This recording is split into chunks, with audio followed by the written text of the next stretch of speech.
Olá, tudo bem? Eu quero lhe agradecer pela sua audiência aqui no programa Alta Performance. No nosso último encontro, nós falamos a respeito de mindset, de cosmovisão, de como as suas crenças e valores, as nossas crenças e valores, podem influenciar nas nossas decisões, na nossa visão de mundo e qual o resultado que isso pode nos trazer. Hoje eu gostaria de conversar com você a respeito de talento, a respeito de dom, a respeito de esforço. Quantas pessoas começam projetos e param no primeiro obstáculo? Quantas esteiras, quantas bicicletas ergométricas estão paradas, empoeiradas em casa, por pessoas que projetaram iniciar as atividades físicas e pararam? Quantas dietas foram abandonadas? Como é comum as pessoas iniciarem projetos e depois pararem no primeiro obstáculo. Por exemplo, eu comecei a falar agora com vocês e começou uma serra. E essa serra, eu não sei o que acontece, mas ela sempre começa quando eu vou começar o programa. Eu acho que eles marcam o horário, não sei qual o problema. Mas é um obstáculo, mas que não me fez parar. Então, assim, você continuar a avançar. E, na verdade, mais importante que o esforço que nós temos em determinado dia para uma determinada performance é você, no outro dia, continuar aquele esforço. E depois, no outro dia, continuar aquele esforço. Essa constância é que vai trazer um resultado que você deseja. Que se você almejou um resultado melhor que hoje você vive.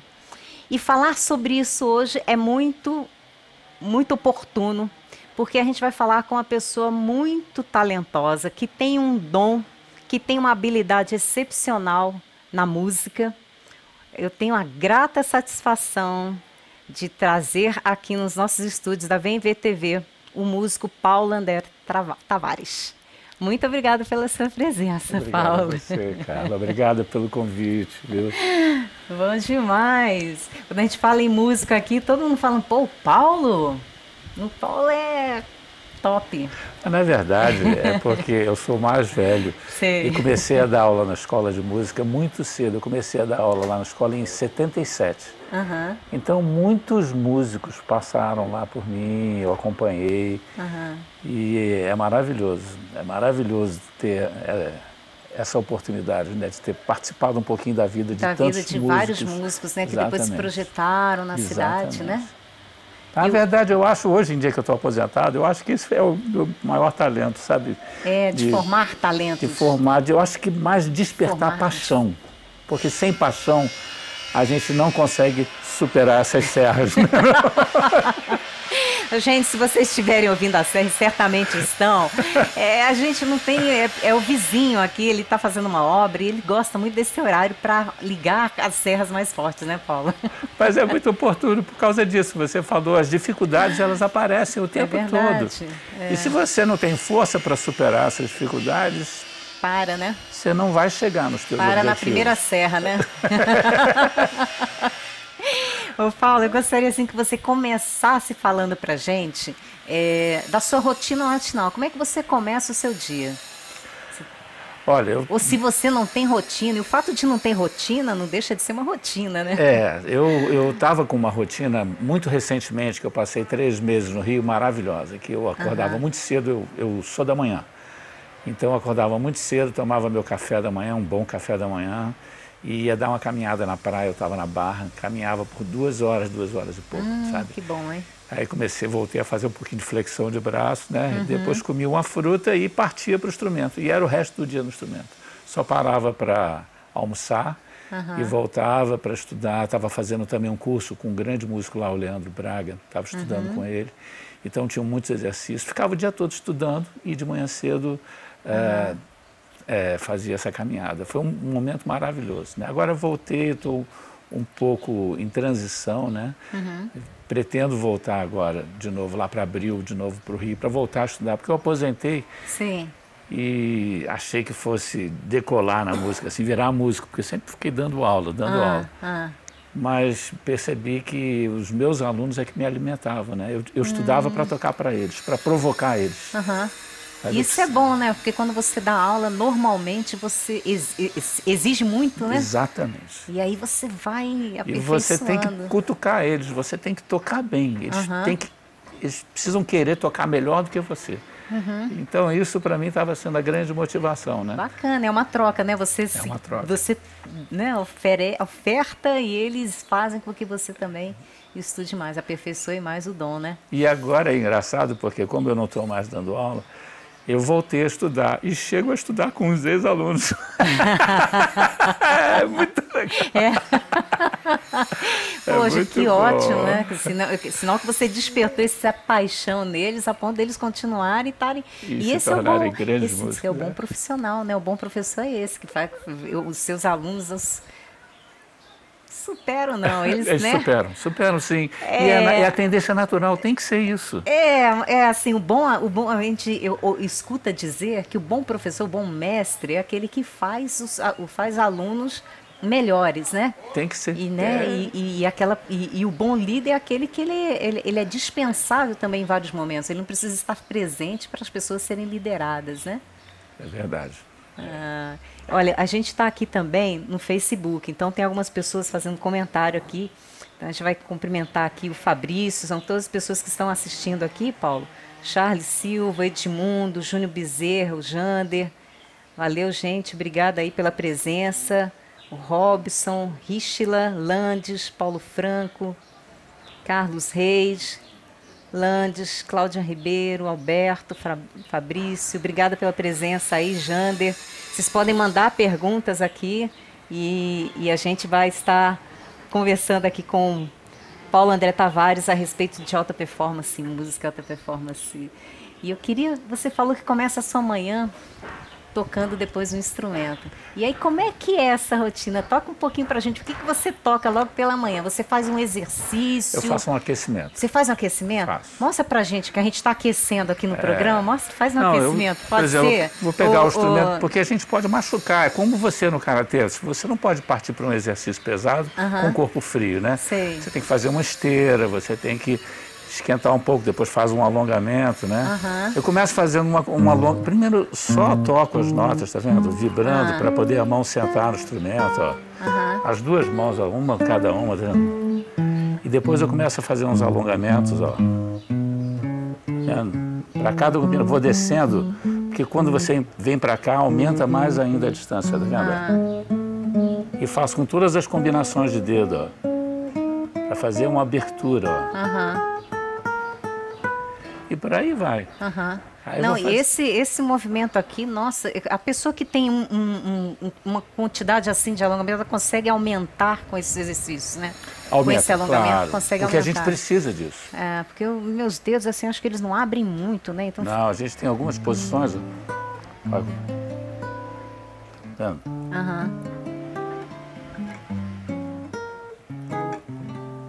São posições difíceis, né? Então, se você não praticar, na hora que você precisa, a mão não responde. Aí então você primeiro começa amanhã, assim, logo quando você vai pegar, você faz eu faço primeiro... 1h30, mais ou menos, de técnica pura. Ah, é? Depois vem uma parte... Eu ando muito fora de forma. Gente, fora de forma dele. Mas quando eu estou na fase que eu estou tocando, tem épocas que eu estou gravando, que eu estou tocando, que eu preciso mais, aí eu estudo 4, 5 horas por dia, pelo menos, né? Aí eu faço essa parte de 1h30, 2 horas de técnica e vou para a parte de estudo de reflexo de pensamento mesmo, de conhecimento, de adquirir vocabulário. Ah, é? Tem que adquirir, tem que fazer as escalas, tem que fazer os arpejos. Como é que é esse reflexo assim, de pensamento? Como que é? Porque eu trabalho com a improvisação muito, né? Então eu preciso... É como você lutando. Entendi. Eu fiquei pensando quando eu vi... Porque a gente tem que estar com os golpes treinados para numa situação de luta, a gente saber que técnica vai aplicar a determinada... Exato. Você não seria tem mais que ou menos escolher isso. na hora qual vai ser a tua defesa e o teu contra-ataque. É uma coisa de improviso, né? Sim. Você tem os golpes que você treina. A mesma coisa, a gente treina as frases, a gente treina as escalas. Você pega uma escala. Aí você tem um arpejo. Tá vendo? Tem uns exercícios.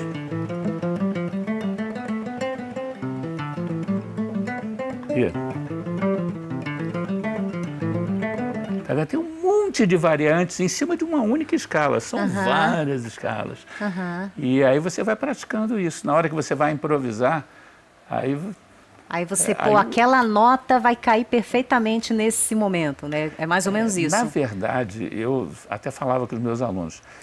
Quando você está estudando muito e ouvindo muito, porque a gente precisa ouvir também, para criar um vocabulário dentro do coração da gente, mas interno, aí, né? ouvir uma coisa bem selecionada, né? Ouvir coisas... Eu acho tudo bom, sabe? Assim, tudo que é bem feito, eu acho legal. Você só ouvir rock, só ouvir música clássica, só ouvir sertanejo, só ouvir jazz, só ouvir bossa nova, eu não acho saudável. Eu acho saudável você tentar ouvir tudo que é bem feito. Então, aí você vai ouvindo e aquilo vai entrando no inconsciente. Você estuda tecnicamente e na hora que você vai tocar, eu prefiro não pensar, porque aí vem o sentimento e aquilo que vem dentro de você, a mão vai soltar. É muito bom. Que bacana, que bacana, que legal. Tem alguns meninos que saíram aqui de Brasília, tem dois em especial, que eu sou fã. O Hamilton de Holanda. O Hamilton de Holanda é uma coisa assim, impressionante o nível que ele chegou musical. E é um cara jovem. Ele é muito jovem, ele deve ter menos de 40 anos, com certeza ele tem. Eles eram meninos lá na escola. O outro é o Lula Galvão, que eu toquei recentemente, que é um grande violonista e guitarrista. A gente tocou no Clube do Choro, a generosidade dele comigo.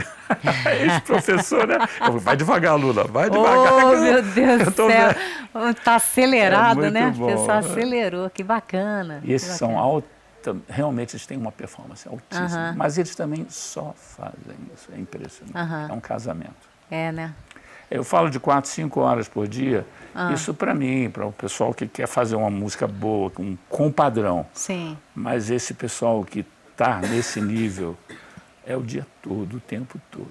Ai, gente, é o dia todo, o tempo todo, tá? Você sabe disso, né, Carla? Você sabe disso, né?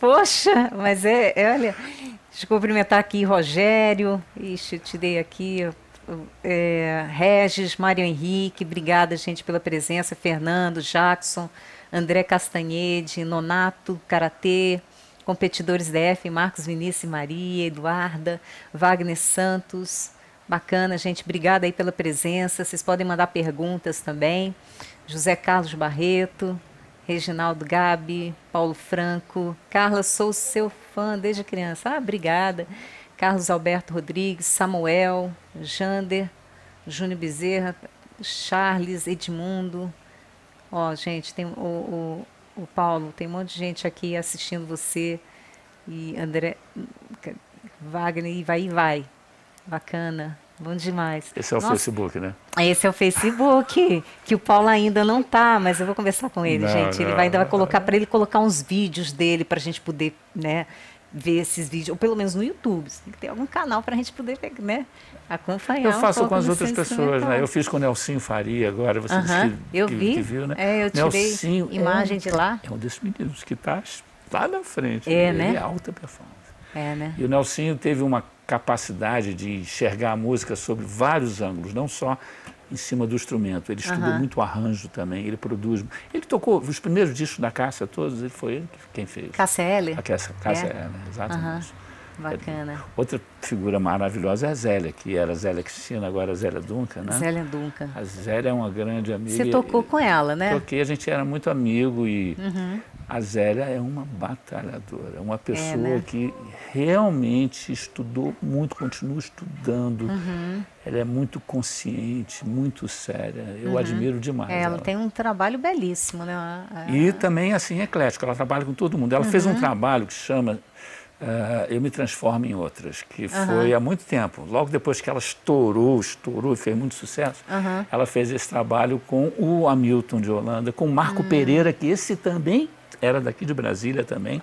Nossa, o Marco é uma coisa maravilhosa. Hoje é professor lá da Federal do Rio de Janeiro, né, da Escola Nacional de Música, mas é um dos mais reconhecidos no Brasil e no mundo. Ah, é? E ela fez esse trabalho com eles dois, com o Gabriel Grossi, o Márcio Bahia. Foi um trabalho maravilhoso também, mas que não era um trabalho muito popular, né? Mas que, para mim, foi um dos que eu mais gostei. E ela vai embora, trabalha com todo mundo. Outro dia eu estava ouvindo Sting. Aí eu escuto aquela voz, ué, é a Zélia? Eu vi a Zélia cantando com o Sting. Bacana, é bom. Muito bacana. E isso é importante, é o que você falou, né? Você escuta, é importante escutar várias músicas, vários tipos de música, para você se preparar. E ela também atua em várias áreas. Várias áreas, escreve. Ela tem uma música, coluna, né? no Globo muito legal que ela escreve. Opina muito bem. Bacana, bacana, Paulo. Paulo, eu queria que você falasse assim para a gente, você está falando aqui da música e dessa paixão toda, e eu queria que você falasse para a gente como é que foi o início de carreira, né? Como é que você escolheu a carreira de músico? Você tem uma família de músicos, né? Exato. E já recebeu vários prêmios, e já participou de vários trabalhos com vários grandes músicos também, não é? Aí eu quero que você fale um pouquinho como é que foi essa escolha da carreira. Quando é que você chegou e falou assim, é isso que eu quero ser músico, é aqui que eu me encontro. É difícil, porque eu nasci... Porque é difícil, é uma decisão muito difícil É muito ser difícil. músico. Eu nasci numa escola de música, né? Porque eu tenho eu descendo de músicos por parte de pai e de mãe. Meu avô, pai do meu pai, era um pianista que tocava na noite, fazia ponto no Café Nice, tocava na Rádio Nacional, tocou em cassino e tocava nesses lugares todos. Ele ensinou música para o meu pai, para o meu tio também, porque ele precisava de dinheiro para sustentar a família. Então, pegava às vezes 2, 3 trabalhos e mandava os filhos fazerem um ali, outro aqui. Então, esse tipo de músico que trabalha, que rala atrás do dinheiro. Sim. E minha mãe foi criada pela irmã mais velha dela, que era uma professora de piano, casada com um maestro compositor maravilhoso, Otávio Maú. O avô Jair Tavares e esse outro tio-avô, né, que criou a minha mãe, o Otávio Maú, um compositor, professor da Escola Nacional de Música, um cara assim, de um conhecimento enorme. E eles tinham uma escola de música. E meu avô botou meu pai estudando lá. Então, os dois se conheceram, meu pai e minha mãe se conheceram jovens, assim, com 12, 13 anos de idade. E minha mãe era concertista em alta performance. Com 14 anos ela fazia concertos com a Sinfônica Brasileira, no Teatro Municipal, excursionava pela Europa. 14 anos? 14, 15, 16 anos de idade. Aí o namoro foi ficando sério, aí minha tia mandou ela para os Estados Unidos fazer um mestrado para ver se afastava. não atrapalhava a carreira, assim, né? 2 músicos aqui. Imagina isso no final da década de 40, começo da década de 50, mandar uma pessoa para os Estados Unidos, lá para o norte de Nova York. A Eastman School era uma das melhores escolas de música do mundo na época. E ela foi para lá, fez o mestrado, ficou 2 anos, quando voltou, falou assim, não quero fazer música, quero casar. Aí casou com meu pai, eles ficaram lá, ela ficou dando aula na escola da minha tia e em 67 eles vieram para cá. Ela como professora de música da UNB e meu pai como professor de medicina da UNB também. A gente veio aqui para Brasília. Então, assim, mas a gente, professor de medicina, teu meu pai? Porque meu pai fazia música, mas fazia medicina, que meu avô obrigou ele a fazer uma coisa assim. Quando meu pai estava no 2º ano de medicina, falou para meu avô, olha, eu vou largar e vou fazer música. Meu avô falou, não, primeiro você termina a medicina, depois você faz o que você quiser, mas a medicina você me deve, aquela concepção. Né? Meu avô teve 4 filhos, né? Formou meu pai médico, meu tio dentista, esse que tocava acordeon, meu pai tocava piano, esse tocava acordeon. E 2 filhas, casou uma com um militar de alta patente, um cara seríssimo, e o outro com um grande advogado, a outra. Então meu avô fez o serviço perfeito, né, como pai. Nossa, ele botou um médico, um advogado, e né? casou as 2 filhas com 2 profissionais. Isso na década de 50 era o melhor padrão que você podia imaginar. Sim. Imagina, isso na década de 50. Eu nasci em 57, imagina. E aí eles vieram para cá. Então eu estudei piano lá no Rio. Depois, quando eu vim aqui, cheguei aqui com 10 anos, comecei a estudar violão aqui, aí fui enveredando para o violão. Mas teve uma coisa muito interessante, que era só música clássica. Que a gente só fazia música clássica. Lá em casa, um preconceito danado. Aí se entrasse um forró ali, estava, né? E eu tenho uma irmã 1 ano mais velha que eu, né? Que na época estudava piano, e começou a namorar o Oswaldo Montenegro, com uns 13 anos. Nossa, aí mudou a nossa vida, porque eles namoraram sério, namoraram uns 4 anos ou mais. E o Oswaldo passou a frequentar lá em casa e ele trazia muito disco de música popular. E uma música popular de altíssimo nível. Chico Buarque, Gil, Milton Nascimento, Gilberto Gismonti, Edu Lobo, coisas assim que não... Quando eu comecei a ouvir aquilo, eu comecei a ficar contaminado. Depois, quando eu estava eu fui para o Rio, com 17 anos voltei para o Rio sozinho, fiz vestibular para Física, não tive coragem de fazer música. Física? Aí, ó. Aí entrei para Física E logo em seguida me transferi de volta para cá e conheci um cara que estudava medicina, que tocava um violão, que quando eu olhei, falei assim, meu Deus, é isso que eu quero. É isso que eu quero. Esse cara, o Haroldo, que hoje é médico, mora lá em Ribeirão Preto, ele que me deu o clique e falou assim, é isso que eu quero fazer música e quero fazer música popular. Aí me transferi para a música, não tinha violão, eu fiz composição, regência, tive a chance de estudar com o Santoro, foi uma coisa maravilhosa estudar com o Santoro. E entrei para a escola de música muito cedo, comecei a dar aula na escola de música. E a coisa de estudar seriamente vinha de casa, de ter essa disciplina, né? Que vinha da minha mãe muito e do meu pai. Meu pai me obrigava a estudar 2 horas por dia. E da influência do avô, né?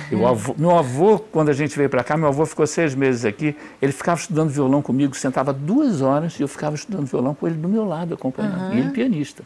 Eu ficava estudando, quando eu acabava que fazia tudo, eu disse, muito bem, agora vamos lá, piano. Aí eu sentava no piano, ele me ensinava a tocar umas coisas de piano no ouvido, assim. Bom demais. Olha só, que bom, né? E aí era ótimo, era ótimo esses momentos. Bacana. Mas aí você largou a física. Você falou assim, é isso que eu quero. Na verdade, eu larguei a física assim, eu pedi transferência na UNB, não queria fazer. Você fez arranjo, né, que você falou, né? Eu também fiz arranjo, mas na época eu estava fazendo física e cursando as matérias da música, né? Aí fui recebendo cartas de jubilamento, na 3ª carta de jubilamento, né? Aí eu anexei o contrato com a secretaria, que eu já era professor da UNB, alguns concursos de música que eu tinha ganho, mostrei que eu fazia música e já era um músico que estava esperando ser transferido. Aí veio a resposta do jubilamento, falei assim, o aluno não foi jubilado, foi transferido para a música. Ah, ótimo. Aí foi embora. Legal, bacana. Agora me fala pra gente, assim, como é que é essa prática diligente, porque você falou assim de 4, 5 horas de estudo e... Peraí, deixa eu parar um pouquinho, Paulo, só para cumprimentar os nossos amigos aqui do Face. Rafael Portela, obrigada pela presença. Damares, felicidades e sucesso, Carla, abraço da equipe Brasília Combate, legal, obrigada. Flávio Cardoso, Gabriela Rodrigues, Damares, Jaqueline de Alcântara, legal, Jaqueline, obrigada pela presença. Pablo Ferraro, Paulo Silva, César Lopes, Carlos Antônio, Wagner Santos. Legal, tem uma galera aí te acompanhando, Paulo. Para se acompanhar, é muito legal. Eu não conhecia o programa. Quando eu vi, achei muito legal. Bom, achei né? muito bacana. Bom, né? Bom, a gente vai seguindo. Eu acredito que o sucesso, a alta performance, ela deixa pistas. Então, tem caminhos que a gente pode aprender a modelar. E aí o nosso resultado fica mais fácil. A gente não precisa, né, criar o que já está criado, digamos assim. Não precisa né? dar cabeçada. Da cabeçada, né? E aí eu queria te... essa coisa da música é muito próxima com o exercício físico. É impressionante, você né? que é uma pessoa muito bem sucedida na prática de esporte, né? Você é uma pessoa de muito sucesso. Você sabe da disciplina que você tem que ter, da dedicação e da disciplina que você tem que ter. É verdade. É a mesma coisa no instrumento, é a mesma coisa. É a mesma coisa no instrumento. Aí eu queria perguntar disso, quando que essa prática diligente é sofrimento e quanto que é diversão? Ela tem que ser prazerosa, sabe? Ela precisa ser prazerosa. Só que às vezes a gente está deprimido, a gente está triste, a gente passou por alguma coisa, ou não está se sentindo bem. E aí é preciso você fazer força e fazer mesmo assim. E à medida que você esteja sempre fazendo, rapidamente você muda aquele humor. À medida que vai fazendo, você vai saindo daquela situação ruim e vai entrando nessa outra sintonia que é o de realizar, de crescer e de acreditar que vai ter resultados, né? Porque tem horas que... importante como a fisiologia, né? Você vê, se a gente parar para ver uma pessoa deprimida, você vê que ela geralmente está com os ombros, né, para baixo, ela está mais encurvada, né? Você vê que a pessoa está mais deprimida. E ao contrário, quando a pessoa está mais alegre, ela está mais ereta, né? Ela está com o peito mais levantado, ela está mais... a respiração mais, né, não pesarosa, né? como a fisiologia muda, né? E aí você está falando assim, mesmo quando você está cansado, está chateado com alguma coisa, você fazer aquilo ali, que daqui a pouco o teu ânimo, né, recupera, muda, né? E às vezes com a música também. Porque com a música você trabalha muito a sensibilidade, você tem que estar, e aí de repente você está com um problemão assim, e aí você mesmo assim consegue superar aquele momento, né? A gente, por exemplo, se eu estou com a minha cabeça cheia de problemas, não adianta eu querer, às vezes, fazer uma coisa complicada intelectualmente. Eu vou fazer vou fazer a flexão, né? Vou fazer a flexão de braço no instrumento, vou fazer, sabe, os alongamentos, vou fazer a parte física mesmo, vou suar, sabe, suar. E aquilo ali já vai gastar um pouco daquela coisa ruim, né? A gente vive situações muito difíceis. Hoje a gente vive no país uma situação que assim, eu não me lembro de ter visto uma coisa assim, que a gente está vivendo há alguns anos. Triste, calamitosa, parece que estão todos amortecidos, adormecidos. Eu não falo, assim, não quero falar de política, não quero falar dessas coisas, porque eu tenho que respeitar as opiniões de todo mundo. Mas a gente vive uma situação de desrespeito da classe dominante com a classe trabalhadora, que produz, que é honesta. Como é que você vai educar um filho? Como é que você vai dizer para ele ser honesto? Como é que você vai dizer para ele devolver um troco a mais que recebeu com o menor ato possível, se ele está vendo o tempo inteiro as coisas que a gente está vendo? É verdade, né? Como você falar de valores quando a gente está com essa crise. E a gente tem que sobreviver a isso. A gente precisa sobreviver. Então vamos fazer a nossa parte. Isso que você está fazendo é maravilhoso. Aquela entrevista com o velejador, eu fiquei assim, apaixonado. Que bonito. Bacana, né? Bacana. Cada pessoa tem uma história tão especial de superação. E você vai vendo os links, né? Vai vendo como a gente está falando da música com a atividade física, né, as semelhanças, né, as variáveis que fazem parte de quando você quer uma excelência, uma dedicação, quando você não quer estar na média, quando você quer... A coragem de, às vezes, tomar uma decisão, né? A coragem de você arriscar, às vezes, e sair da sua zona de conforto, de segurança, para uma coisa que você não tem certeza absoluta se vai dar certo. É um novo apavora, né? O novo apavora, dá medo, mas a gente tem que continuar, né? A gente tem que continuar. Agora, Paulo, você podia dar uma canja para a gente tocar alguma coisa aí. Eu que ando muito vagabundo, eu andei viajando muito agora esses dias. Eu fiz uma viagem com meu pai está com 89 anos. Que bacana. A mesma idade da minha mãe. É muito legal. Está lúcido, a gente conversa muito. A minha também. Graças tão bom, a Deus. Né? Bom demais. Nossa, apaixonado pela minha mãe. Vou fazer uma música aqui que eu fiz pouco antes de eu sair de Brasília para fazer o mestrado.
Isso aqui é porque ele está enferrujado, olha, ele falou.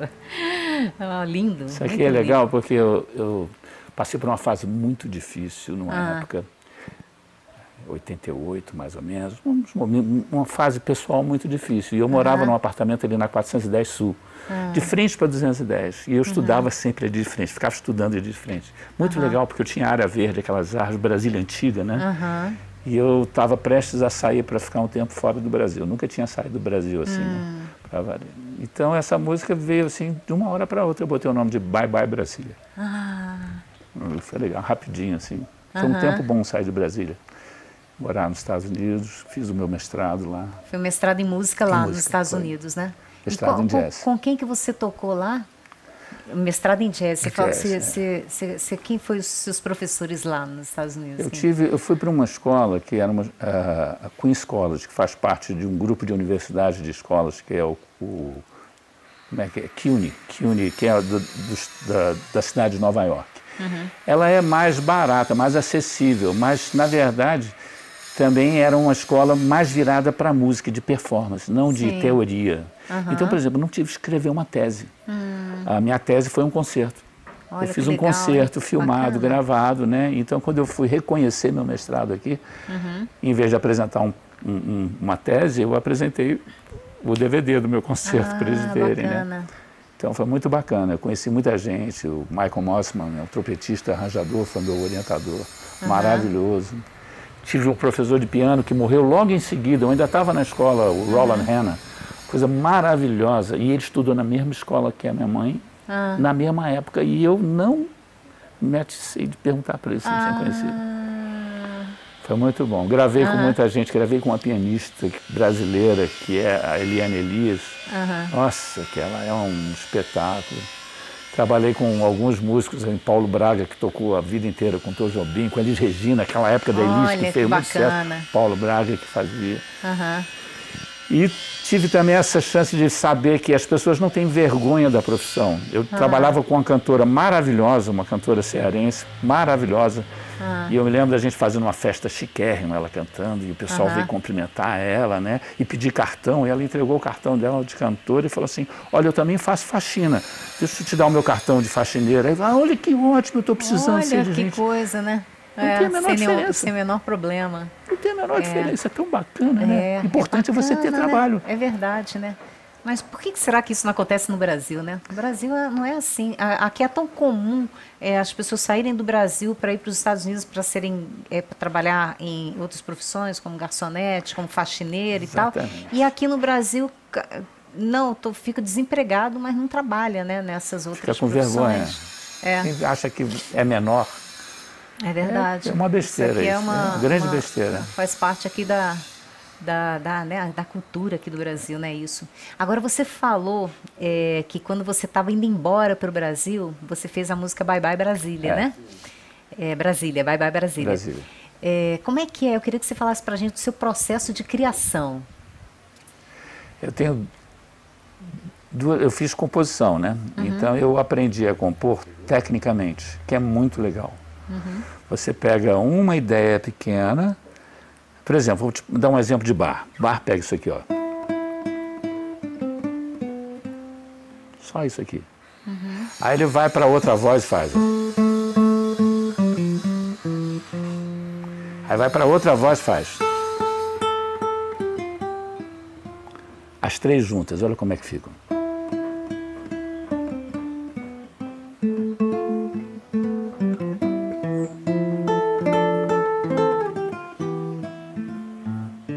Olha que coisa maravilhosa. Que lindo. A partir de uma ideia.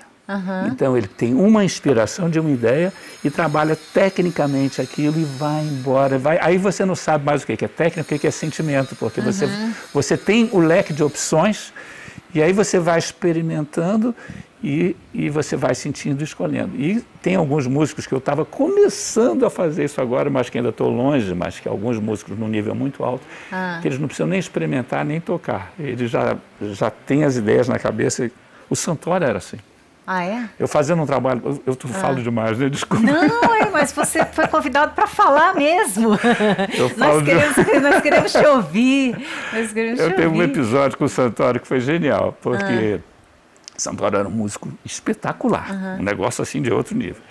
E aí ele passava os exercícios para mim, ele passa uma série de invenções, que é muito parecido com isso aqui. Você pega um temazinho e aí vai desenvolvendo, e tem todo um procedimento de desenvolvimento. E eu fiz, uma delas que eu fiz, né, eu fiz tudo direitinho. Quando chegou no final, eu precisava voltar para o tom original e reapresentar o tema. Era uma coisinha simples, mas eu não conseguia fazer. E chegou na véspera da aula, passei a noite toda tentando fazer e não fiz. Aí levei o trabalho todo pronto, faltando aquilo ali. Aí ele pegou o trabalho, olhou, tá ótimo, tá. Ah, mas por que você não terminou? Aí eu falei, maestro, não consegui, maestro, não consegui. Mas como não conseguiu? Não consegui. Aí ele pegou um papel de música, olha aqui, você podia ter feito assim, você podia ter feito... Aí escreveu 5 soluções. Eu fiquei pensando assim, tudo chute, não é possível. Aí ele foi pro piano e tocou as 5. Tocou. Nossa, eu falei, maestro, eu nunca vou conseguir chegar nesse nível, nunca vou conseguir. Aí ele falou assim, olha, você toca teu violão, você acha que você precisa estudar quantas horas de violão para você tocar bem? Aí eu falei, umas 5 horas, eu acho que vai dar para tocar direito. Ele falou, pois é, se você quer escrever bem, você compra muito papel de música, umas latas de lixo bem grandes, um monte de lápis, senta a tua bunda durante umas 5 horas, todo dia, escreve e joga fora, escreve e joga fora, você vai ver só como é que você vai crescer. Então, a alta performance também na escrita, em tudo. Claro. Que é o esforço, né? É o esforço. É muito legal. A gente fala assim que o talento, ele, na verdade, é a velocidade que você desenvolve a habilidade. Mas tem um item, uma variável aí que fica 2 vezes nessa conta, que é quando você tem o esforço com a habilidade, aí você tem o êxito também. Exatamente. Concordo totalmente. Eu vi alguns meninos talentosíssimos que não seguiram.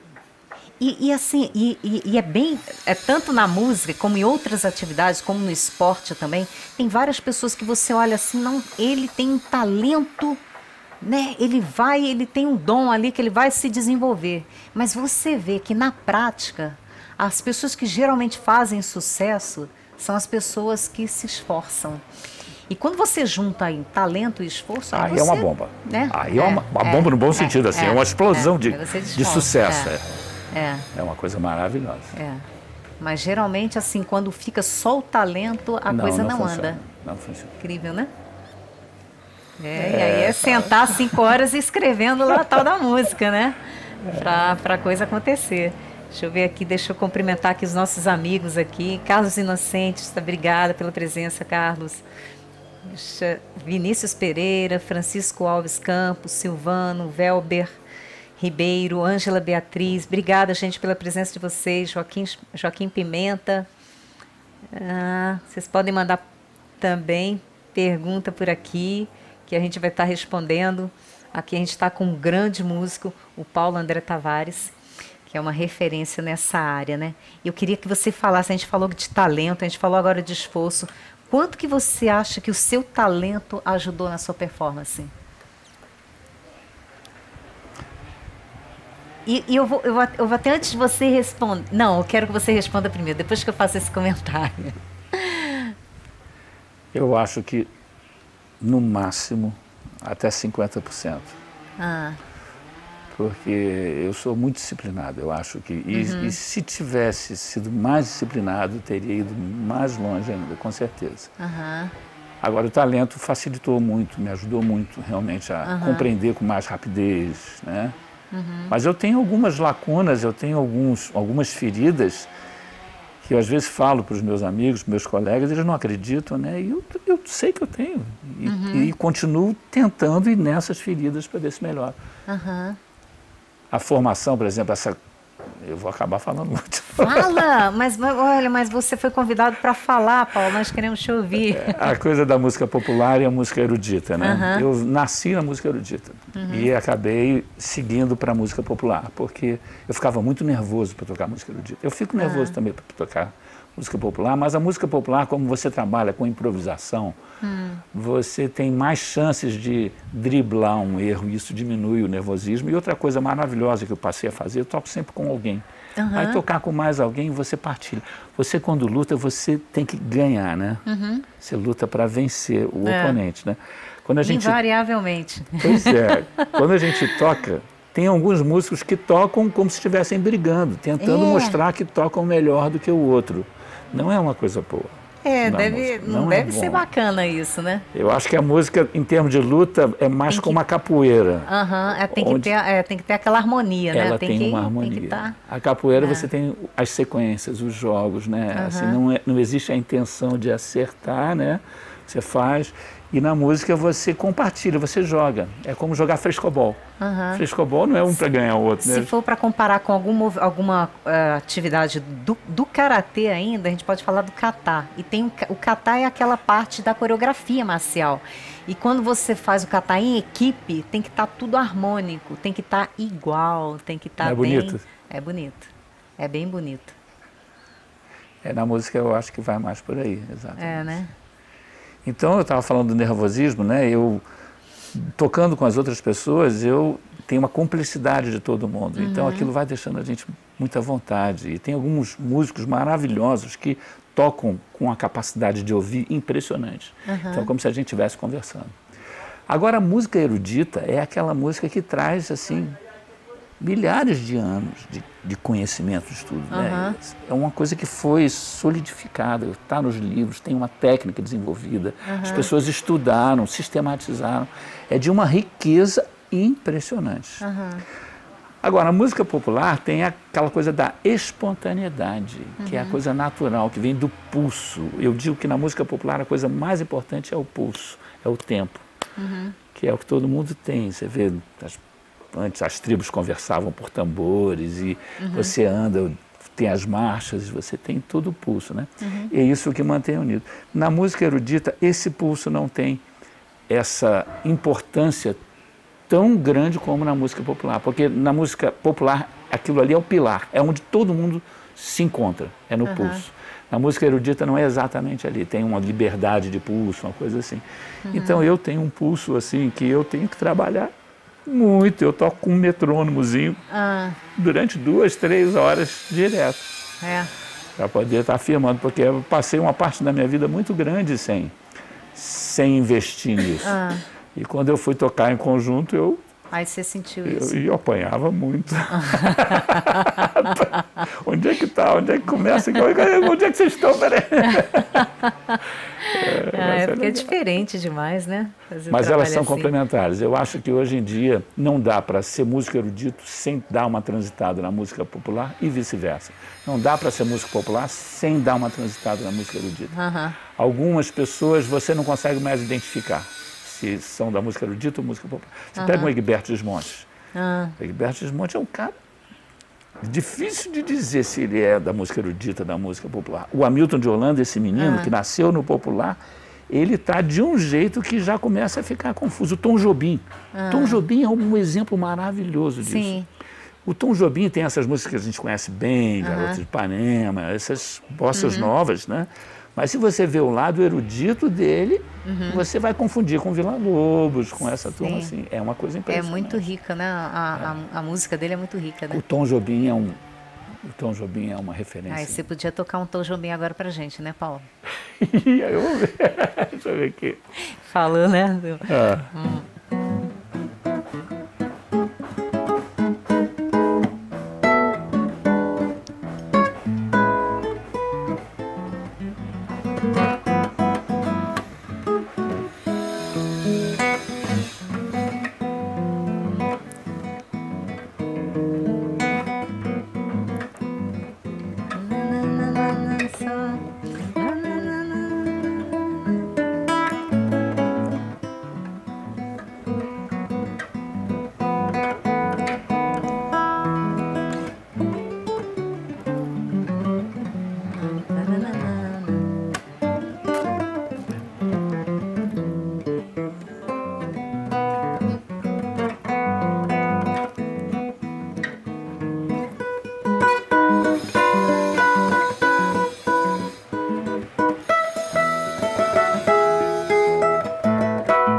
Olha que fera. Você vê, o samba de uma nota só. Ele pega aqui. Só esse nananana. uma nota só. Mas vai botando um acorde. Cada vez essa nota fica com uma cara diferente, uma cor diferente. É genial, né? É muito rico. É muito legal. É muito bom. A gente estava falando sobre o talento, sobre o esforço, aí eu peguei uma frase aqui do Will Smith. Ele é um músico, né, e ator, e ele foi agraciado com o Grammy. Aí ele diz que nunca perguntaram para ele a respeito de talento e tudo, e ele se destacou no entretenimento americano. Ele falou que nunca se viu como uma pessoa talentosa. Aí ele diz que se há uma coisa que me destaca é na minha ética exagerada e cansativa, né? Então você vê a pessoa que está lá em cima, mas e tem vários outros, né, que falam assim, não, eu não me enxerguei. E como que isso faz a diferença, Paulo? Quando a pessoa fala assim, eu não me enxerguei como uma pessoa especialmente talentosa, né? E aí, por causa disso, eu me esforcei. Graças a Deus. Agora, quando a pessoa fala assim, não, eu tô com a bola toda, tô com a bola no pé, eu vou jogar no gol, né? Aí ele acaba sendo displicente, né? E não tendo essa disciplina que a gente tem conversado aqui, né? Que vai fazer a diferença no resultado final, na habilidade final dele. Não. A disciplina, então, para mim, sem dúvida, o valor do esforço, né? O valor da disciplina de você. Agora, quando a gente dá aula, é difícil também, porque se você critica muito o aluno, você pode causar prejuízos para ele, né? Se você elogia, você também pode causar prejuízo. Então, você saber a medida certa do elogio e da crítica. Tem uma psicóloga americana que ela escreveu o livro Garra. E aí a dica que ela dá nessas situações é você elogiar o esforço do aluno.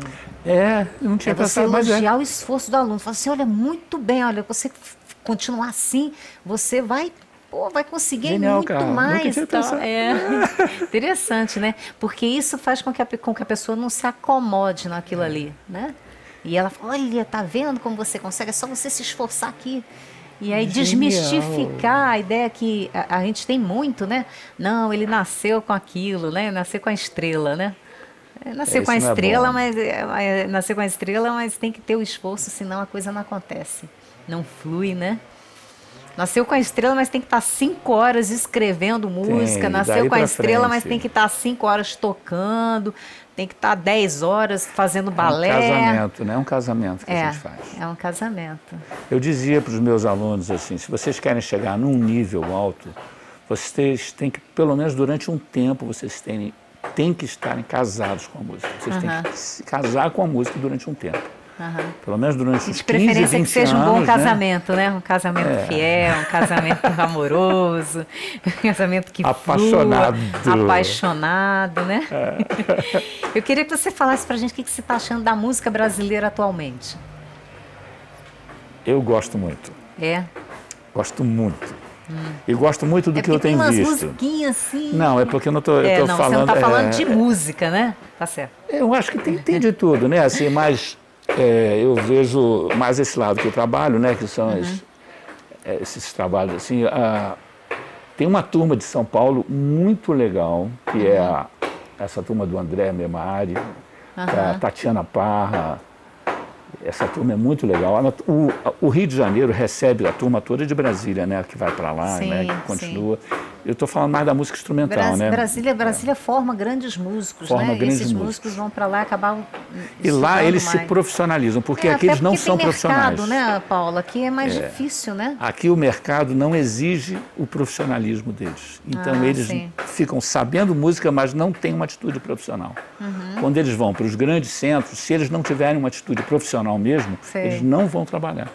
Então, eles aprendem a ter uma atitude profissional, com o preparo que eles têm aqui, porque aqui a gente tem a escola de música que é a mais antiga, né, que é do Livino, que agora continua na secretaria, que é uma coisa do governo, a escola do governo, olha que coisa maravilhosa. Bom demais. Bom demais. E isso, o governo está de parabéns nisso. Isso é uma coisa boa, que funciona. Como esse FAC também é uma ideia boa, que está atravessando governo atrás de governo, já são vários governos diferentes, o FAC está sobrevivendo. Fundo de Apoio à Cultura. Isso é genial. Tem que ter. Porque isso é uma maneira não só de você ter um mercado de trabalho para o artista de uma forma geral, mas de você estar documentando para sempre a produção artística dessa capital, que é jovem. Porque a gente esquece aqui no Brasil, não tem muita memória, né? Exatamente. A gente precisa ter memória. E o FAC tem essa coisa maravilhosa, porque ao mesmo tempo que ele alimenta as famílias de artistas, porque hoje é o maior mercado para os artistas, hoje é o FAC. Ele documenta. São duas coisas maravilhosas. É um dinheiro público bem gasto, como a escola de música. O sistema de educação em Brasília sempre foi muito bom. Eu não sei exatamente como está agora, mas sempre foi muito bom. Eu estudei no CASEB. Porque piorou muito, viu, Paulo? A gente escuta falar muito mal. Imagina, quando eu estudei do lado... O preparo dos professores muito despreparados hoje em dia, então a coisa caiu, viu? Mas a escola de música é boa. Agora a escola de música, e tem que continuar, né? A gente precisa de programas que se perpetuem independente do governo que está aí. Tem o Clube do Choro também, que o Reco fez aquele trabalho, que é uma escola de choro maravilhosa. Ali está fazendo um monte de músicos também. E a universidade, a UNB, está com o departamento de música funcionando muito bem. Né? Que muito bom, bem. Que ótimo. Tem um cara que foi para lá, que é da minha geração, Renato Vasconcelos, sabe? É um cara que fez o caminho ao contrário. Ele trabalhou como um músico profissional na música popular durante anos e anos, tocou com Bethânia, Beto Guedes, tocou com essa turma toda. E depois, com 40 anos, resolveu fazer graduação, aí emendou, fez graduação, mestrado, acabou de fazer o doutorado. Está lá na UNB dando aula. Está lá, dando aula. Genial, né? Ótimo, o cara que conhece o mercado de trabalho. Sim, que teve essa experiência toda, né? Com vários músicos, para agora estar passando. E é importante conhecer o mercado, né? Quando vai é muito lecionar, importante, né? é fundamental. Porque até a gente para o aluno ficar mais... a gente tem que colocar o aluno no mercado de trabalho. Você falou que aposentou da UNB. Não, da Escola de Música. Da Escola de Música. E qual é o seu projeto atual? Como é que você... Pois é, né? Bom, a gente faz isso ao vivo aqui, porque daí exige, né? Exige do nosso grande músico aí. Eu estou fazendo essa mudança, estou saindo da zona de conforto. Eu sempre achei que assim que eu aposentasse fosse sair de Brasília. Porque quando eu saí da escola, da secretaria por 4 anos, sem vencimentos. Eu mantive o vínculo, mas fiquei 4 anos no Rio de Janeiro, trabalhando só com música. Foi maravilhoso. Toquei com o Sivuca, o sanfoneiro. Foi o cara que me despertou para a música brasileira. Foi demais. Trabalhei com jingles, eu conheci um mercado de trabalho que eu não sabia. Foram 4 anos maravilhosos que eu vivi no Rio. Depois voltei para a escola de música. Quase que eu abandonei a escola para ficar no Rio, mas voltei. Aí fiquei mais uns 9, 10 anos e aí saí para fazer o mestrado. Mas eu juntei o mestrado com as licenças prêmios, que foram quase 3 anos direto nos Estados Unidos que eu fiquei. E foi maravilhoso, porque eu trabalhei muito, toquei com muita gente. Aí eu pensei, quando eu aposentar, eu vou embora de Brasília. E vou para algum grande centro e vou viver com música. Mas aí você está resolvendo aí? Eu aposentei imediatamente, me chamaram para vários projetos no FAC. No FAC. Vários projetos. Aí, a primeira coisa, eu fiz uma turnê pelo Brasil, em 4 capitais, foram 12 shows. Éramos 3 duos. Eu com um rapaz do baixo, o Oswaldo, que é meu padrinho de casamento, amigão. A gente tinha feito um CD, então tinha o nosso duo, tinha o Mandrágora, que esses você podia chamar eles aqui, eles são geniais, o Mandrágora. Quem é? Andrágora? Mandrágora, que é um duo, né, com 2 guitarristas, genial. O Jorge e o Daniel, eles são geniais. E o Juninho o duo do Juninho com... Nossa, eu estou ficando velho, o menino do bandolim maravilhoso que eu chamo para tocar, o Vitor Angeléias. Vitor Angeléas e o Juninho Ferreira. Esses dois davam uma coça na gente. Então a gente botava eles para tocar por último, sempre, né? Ninguém tinha coragem de tocar depois deles. Mas aí apareceu esse, depois logo em seguida apareceu para eu fazer a direção e os arranjos do DVD da Ana Reis, que foi um trabalho muito legal que ela bolou, foi um desafio enorme. E essa parte de fazer arranjo e tudo deve ser bem, muito legal. Deve ser bem bacana. É muito legal. Legal. É muito bacana, porque é uma meia composição. E tem muitos compositores. A Ana fez um DVD aqui que ela só cantou músicas de Brasília, só de compositores de Brasília. Legal. E chamou assim, foi um desafio, porque ela chamou só cobra, assim, cobra de gente boa mesmo, né? E eu nunca tinha trabalhado assim com eles, assim, desse jeito. Eu tive que domar aquelas feras todas. Foi genial, foi genial, foi muito bacana.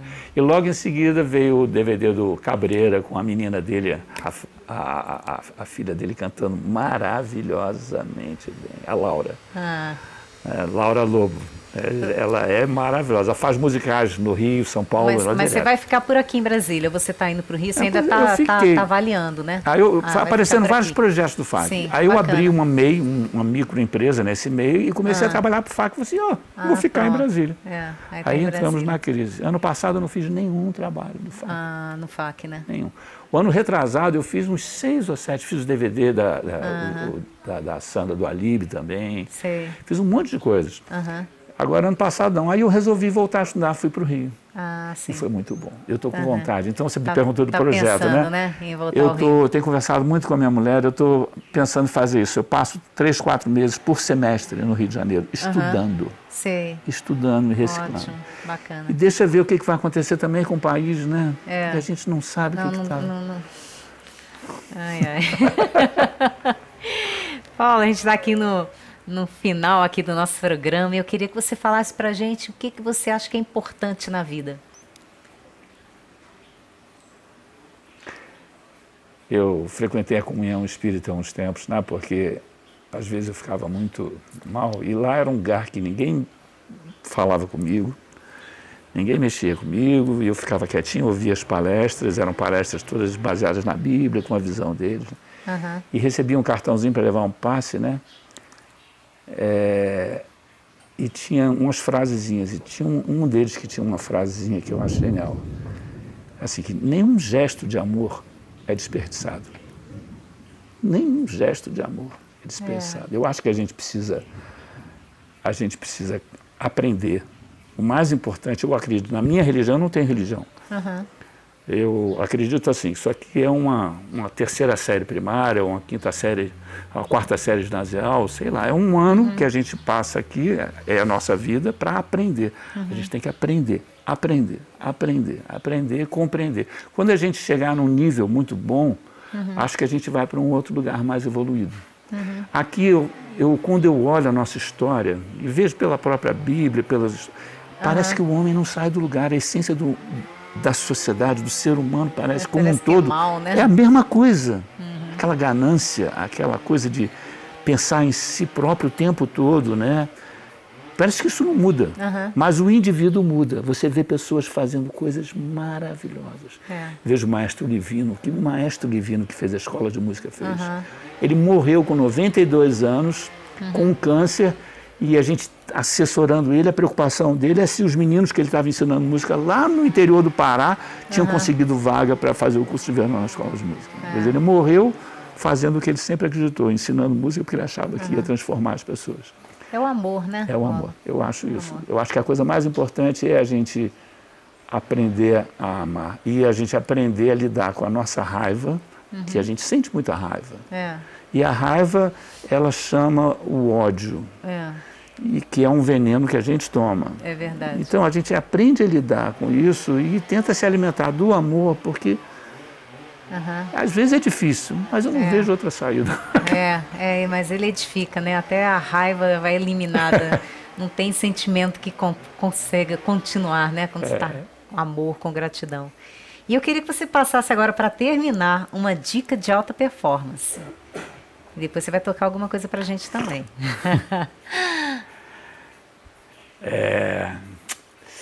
São tantas, assim, no instrumento são tantas coisas. Então vai, não vai aí, gente. Anota aí que ele agora vai dar as dicas de alta performance.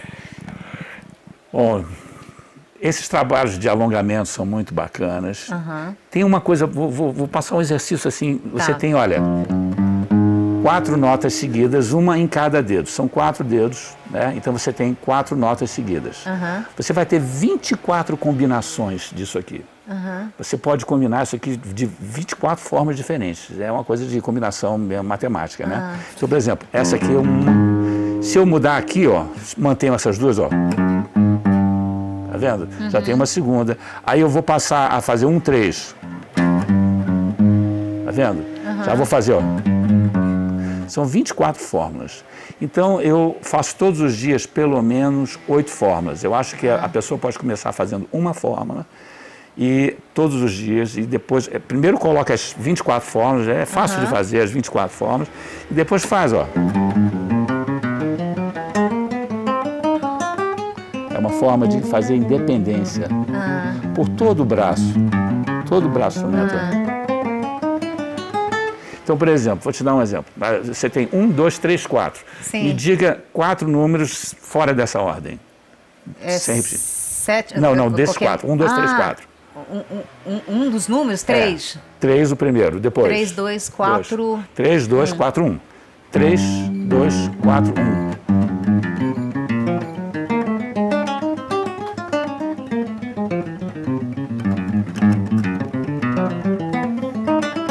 Isso é muito legal. Olha, isso dá legal. muita independência e a gente está trabalhando com isso o tempo todo. E aí já fica É uma dica mais simples, né? Que dá para fazer do comecinho. Mas é ótimo, é a dica para você aperfeiçoar aqui. Aperfeiçoar. Né? Bacana, Paulo. E a disciplina.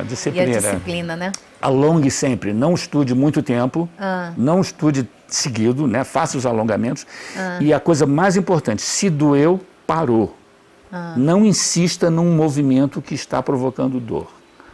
A dor pode ser provocada porque é um movimento novo e você está acostumando, mas também pode ser provocada porque você está fazendo alguma coisa errada e o seu corpo não aceita aquele movimento. Se você insistir, você vai fazer uma lesão. E uma lesão custa muito caro. E sabe o que é interessante nisso? Quando você fala assim, você começa a fazer um movimento, se você sentir dor, você para. Porque você também pode associar aquele momento a uma coisa negativa, uma coisa ruim. Legal. Né? E para você continuar com a paixão, poxa, agora eu vou pegar o meu violão, né? Eu vou tocar. Tem que ser uma coisa prazerosa, né? Como você falou. É muito bacana. E é sempre, eu aconselho, aprender a ler música. Quem está estudando música, aprenda a ler e escrever música, porque é alfabetizar. A vida, assim, o mercado de trabalho não comporta mais um músico que não saiba ler e escrever música. O mercado não comporta mais. Sim. A vida de um músico que não lê e não escreve música, ela tende a ser muito mais difícil. Tá? Então aprenda e aí dê uma passeadinha nos eruditos, que os eruditos são muito lindos. Não pode esquecer, né? Os eruditos, né? Para ter uma bagagem melhor, né? Uma base melhor, né? Bacana, Paulo. Agora você toca alguma coisa para a gente encerrar aí, vai. O que você pode tocar aí pra gente?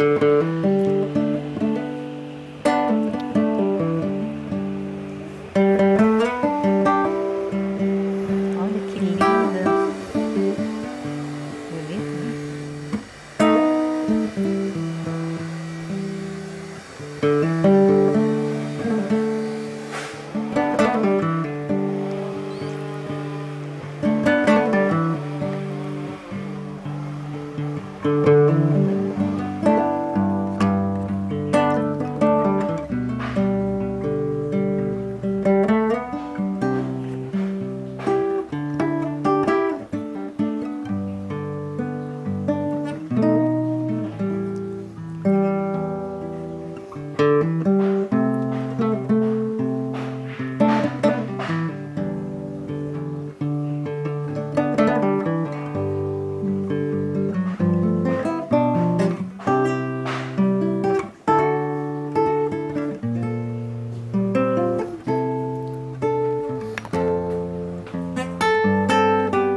Bonito, Lindo, bonito, nossa, né? muito lindo. E é profunda, né? Demais. Profunda, ela vai tocar lá na alma. Muito linda, muito bom. Obrigado. Obrigada, muito Paulo. Obrigado. Muito bom um ter prazer você aqui. muito grande, muito Igualmente, grande prazer. Uma satisfação. É isso aí, gente. Nós estamos aqui terminando mais um programa Alta Performance, e agradeço mais uma vez a sua audiência e até o próximo programa nas sextas-feiras às 15 horas. Obrigada,